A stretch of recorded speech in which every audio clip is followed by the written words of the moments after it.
Hello everyone, welcome to PIHU Education. पिला माने जनवरी 23 तारीख नेताजी जन्म जयंती तुम मैंने समस्ते विद्यालय रे नेताजी जन्म जयंती पालन करिवो। तो यही अवसर रे आज वीडियो रे पिला मानक पई रही नेताजी जयंती भाषण। तो चलतु डेरी न करी आज वीडियो स्टार्ट करिबा।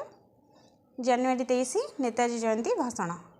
सुप्रभात वरण्य सभापति महोदय, पूज्यस्पद गुरुजी गुरुमा वृंद, उपस्थित सज्जन मंडली, मोर छोट बड़ भाई और भौणी माने एवं मोर प्रियर सहपाठी वृंद, समस्त को पवित्र नेताजी जयंतीर शुभेच्छा और ढेर सारा शुभकामना। आज यही पवित्र दिवस रे मते किछि कहिबार सुजोग मिलुथिबारु मु निजको धन्य मने करुछि। आज हेउछि जनवरी मास 23 तारीख अर्थात नेताजी जयंती बा नेताजी सुभाष चंद्र बोस का जन्म जयंती। एही दिनटी को मध्य पराक्रम दिवस रूपे पालन करा जाए। शस्य श्यामला सुजला सुफला आम भारत भूमि को विदेशी शासन मुक्त करने पई आम पूर्वपुरुषों को केते जे कष्ट जंत्रणा सहिबा को पड़ी, केते जे वीर देश पई निज निज जीवन देइछंती तार तुलना करि हेबो नाही। शह शह भारतीय देशप्रेमी अबारित संघर्ष और आत्म बलिदानर परिणाम स्वरूप आमे पाइछे स्वाधीनता। देश मातृकार मुक्ति पाई निज जीवन को बाजी लगाई जो वीर पुरुष माने बा जो माने आम पाई स्वाधीनता आनी देइथिले सेमानक मध्यरे सुभाष चंद्र बोस अर्थात आम प्रिय नेताजी अन्यतम।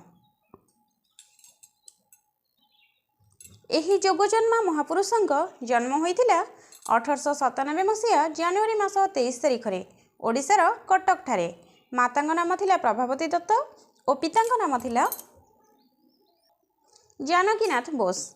पिता जानकीनाथ कटकर जड़े विशिष्ट वकील थिले।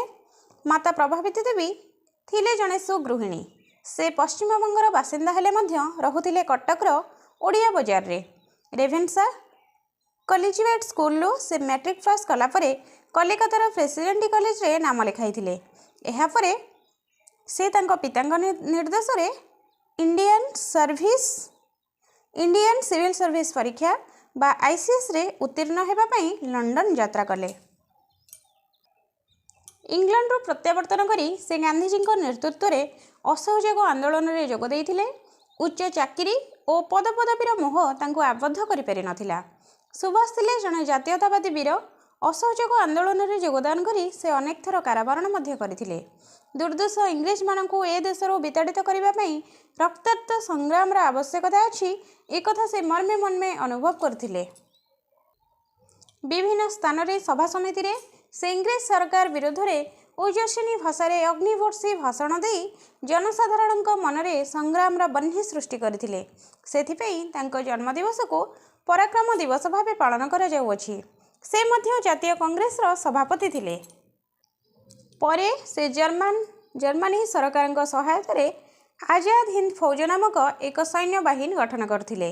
1942 और 1944 मसीह रे नेताजी आजाद हिंद फौज इंग्रेज मानक अनेक युद्ध रे परास्त करथिले। नेताजी दिल्ली चलो ध्वनि रे प्रकंपित हेउथिला सारा भारत। नेताजी जानिथिले जे केवल शांतिपूर्ण उपाय अवलंबन कले देश पई स्वाधीनता असंभव। तेणु से कहूथिले give me blood and I will give you freedom अर्थात मते रक्त दियो मु तुमको स्वाधीनता देवी। निज जीवन को विपन्न करी जीवनर शेष मुहूर्त जाए से इंग्रेज विरुद्ध रे लड़ी चली। नेताजी थिले जड़े सच्चोट देशभक्त, साहसी और निस्वार्थपर प्रबाद पुरुष। भारतीय इतिहास रे काले काले तांको नाम स्वर्णाक्षर रे लिपिबद्ध होई रहिथिबो। नेताजी भारतीय हृदय रे स्वाधीनतार जो बन्ही चलाइथिले ताहा भारतीय को इंग्रेज मानक विरुद्ध रे लड़ाई करिबा पई इंधन जोगाउथिला।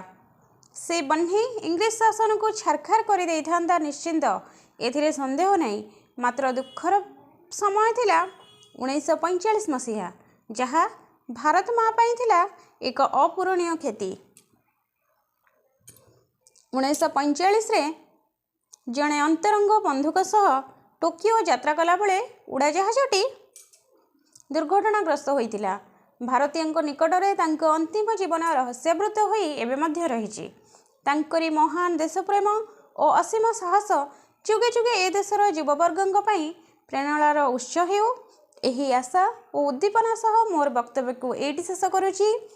नेताजी अमर रहो, नेताजी अमर रहो। जय हिंद, जय भारत। तो ये आज वीडियो।